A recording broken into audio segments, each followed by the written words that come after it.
সে নাম হলো পলাশ টেরাস। আমি পলাশ পোদ্দার, প্রোপাইটার কৃষ্ণকুমার পোদ্দার। এবং আমাদের এমওপি আর টিএসপি দেওয়া হয় কিছু।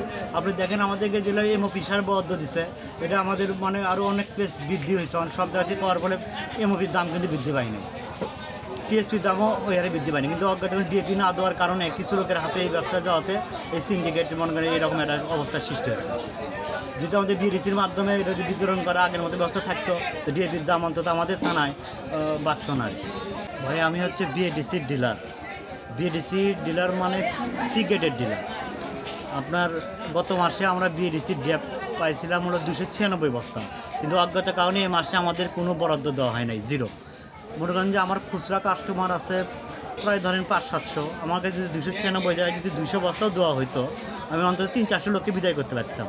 কিন্তু অজ্ঞাত কারণে খালি বিসিআইসি আলাদের আপনার প্রায় অনেক টন, 40 টন 800 বস্তা করে বরাদ্দ দিছে।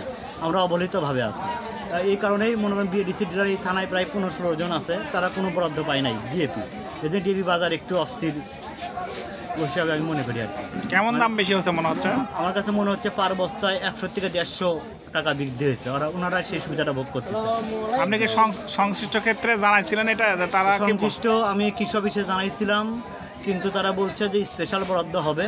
কিন্তু আজকে মাসে 30 তারিখ আমাদের বিএডিসিকে কোনো বরাদ্দের আওতায় আনা হয়নি। আমি মনে করি ডিএপির দাম এই জন্যই বাজারে বৃদ্ধি পেয়েছে।